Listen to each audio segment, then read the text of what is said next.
Hoje nós vamos falar sobre endometriose, que é uma doença de início cessar muito súbitos, acomete muitas mulheres na fase de 20 aos 40 anos. É uma doença chata, difícil diagnóstico, difícil tratamento e com muitos efeitos no corpo das pessoas, dificultando a gravidez, dificultando, promovendo dores pélvicas crônicas, estando muito incidente em mais ou menos 40% das mulheres com dor pélvica crônica.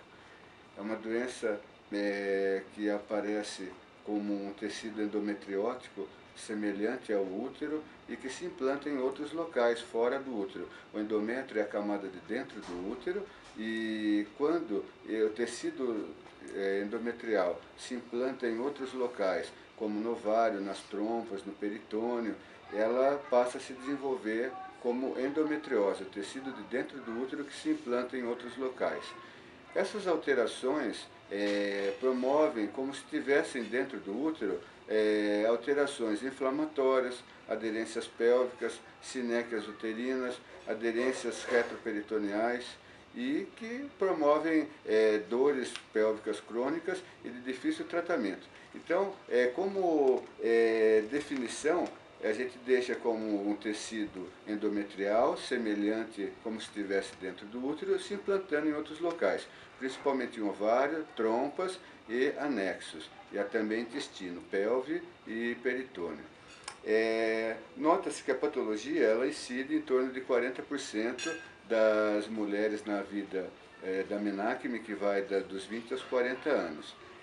Como que acontece a endometriose? A endometriose ela não tem uma causa definida. Existem várias teorias que foram sendo desenvolvidas e que, no decorrer do tempo, algumas foram criando bases e até hoje sustentam a etiopatogenia da doença, e outras foram caindo em desuso. Algumas como a menstruação retrógrada, onde ao invés de a mulher menstruar para fora, sangrando mensalmente, sangraria também para dentro do abdômen. E esse sangue que estaria caindo dentro do abdômen desenvolveria então a doença.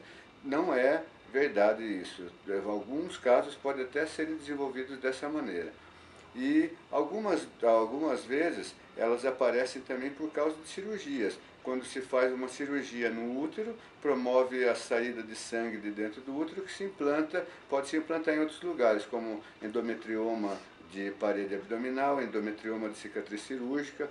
Então, não tem uma causa definida para o aparecimento da doença. Existem teorias e dessas teorias até hoje estão se desenvolvendo novos estudos para tentar chegar num diagnóstico mais preciso. Como que a doença se desenvolve? A doença, ela pode ser muito relacionado aos sintomas que ela promove. O tecido de dentro do útero, quando ele se implanta em outros locais, como a gente já falou, ele vai promover alterações inflamatórias, alterações arquiteturais do órgão, ou seja, ele perde toda a anatomia natural, o útero pode ficar mais para trás ou mais para frente, o peritônio pode se implantar no útero, promove aderências, promove alterações anatômicas que dificultam principalmente a fertilidade da mulher e dores pélvicas crônicas, que promove várias alterações, inclusive emocionais. Uma coisa interessante da endometriose, ela não tem relação com o nível socioeconômico da mulher, não tem alterações com a raça, sexo, uso de drogas, atividade física. Ela incide em qualquer mulher, independente de qualquer dessas coisas, como a gente já falou. Quadro clínico, o que sente uma mulher com endometriose? A doença ela se manifesta principalmente no período perimenstrual. Por quê? No período perimenstrual é que ocorrem as alterações hormonais. Como a gente já falou, é o tecido que está dentro do útero implantado em outros locais. Como ele está em outros locais, ele age como se estivesse dentro do útero. Dentro do útero, ele se manifesta com menstruação, que é o sangue que a mulher elimina mensalmente. E quando ele está implantado em outros locais, ele promove nos locais onde ele está implantado focos endometriais, que a gente chama, que são processos inflamatórios crônicos, promovem aderências de órgãos vizinhos ao útero e também promovem aderências pélvicas, fibroses cicatriciais. Então, ele promove com isso a alteração arquitetural do útero, como a gente falou. Perde-se a anatomia natural do órgão. E com isso que passa a mulher a apresentar dores pélvicas crônicas, apresenta dor à evacuação, pode apresentar sangramento pelo ânus, junto com as fezes, pode apresentar sangramento na urina, tudo conforme a invasão desse tecido endometrial fora do útero. Ou seja, esse tecido ele tem que estar dentro do útero, ele se implanta fora e lá fora ele age como se estivesse dentro do útero. Então, promove as alterações inflamatórias, promove aderências e promove destruição e alterações da arquitetura natural e anatômica dos órgãos adjacentes ao útero. Outra coisa que promove também é a dispareunia, dor na relação, tudo é relacionado ao período perimenstrual, ou seja, quando a mulher, em torno do 14º dia depois que ela menstruou, começa a apresentar dores crônicas, começa a apresentar dor na relação, começa a ter dor para evacuação, a gente já começa a suspeitar que ela tem endometriose, porque ela tem uma dor pélvica crônica, se faz exames e nada demonstra. A paciente continua com os exames normais, porém tem um quadro clínico, que é dor na relação, dor para evacuação, dor no abdômen, e toma remédio, melhora. Ela só vai melhorar realmente quando ela menstrua. Então, quando a gente tem um caso de uma menina que tem dor pélvica crônica, tem dor à evacuação, dor para a relação sexual, no período pré-menstrual e melhora quando a mulher menstrua, provavelmente ela tem endometriose. Essa é a característica clássica da endometriose. A endometriose, quando ela se manifesta de uma maneira clássica, ela apresenta esses sintomas. Pode apresentar sintomas variados, desde pequenos sintomas até macros sintomas, tudo de acordo com como é a endometriose, o tanto que tem de acometimento, o tanto que ela agride aquela pessoa, aquela mulher. Pode ser uma invasão simples e pode ser uma invasão mais difusa, apresentando sintomas discretos e até acentuados, como esse quadro clássico que a gente falou, da dor à evacuação, dor para a relação, dor pélvica crônica, toma remédio e não melhora, tudo relacionado ao período pré-menstrual e melhora no período que ela menstrua. Como diagnóstico, é muito difícil fazer o diagnóstico da endometriose. Não existe, como a gente não sabe exatamente qual é a forma que a doença se desenvolve, só tem teorias, a gente também não tem um diagnóstico muito fácil, é muito difícil. Não existe marcador para endometriose, não existe um exame radiológico específico que dê o diagnóstico, não existe testes laboratoriais, como um hemograma para descobrir uma anemia, como um exame de urina para ver se a pessoa tem infecção de urina.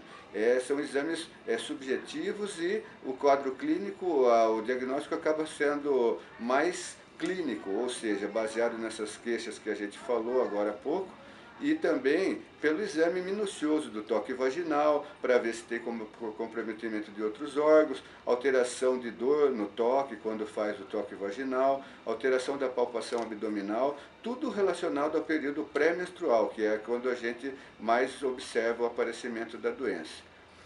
Como diagnóstico, tem-se um marcador tumoral, que é o CA-125, que pode ser utilizado no sangue para tentar demonstrar se tem a doença. Ele não é muito específico, então não é para todos os casos que ele dá o diagnóstico. Não é patognomônico de endometriose a pessoa ter o CA-125 aumentado. Porém, lança-se mão no período dos primeiros dias da menstruação a dosagem desse CA-125. Como método ouro para o diagnóstico da endometriose, hoje lança-se mão da videolaparoscopia diagnóstica.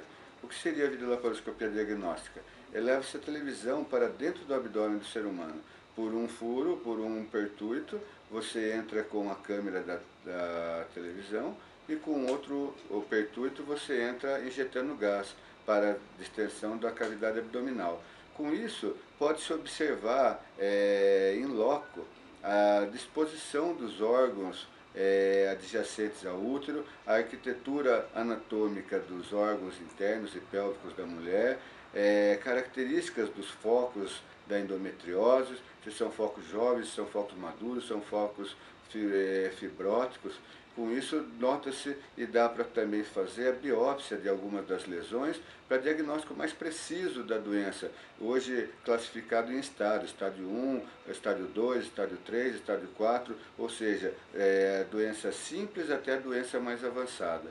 Então, é o método de escolha que se lança a mão hoje para tentar fazer um diagnóstico mais preciso e para a instituição terapêutica mais adequada. Para o tratamento da endometriose, também é muito difícil devido à grande gama de sintomas que a mulher apresenta e da dificuldade até para se fazer o diagnóstico e de saber exatamente como a doença se desenvolve.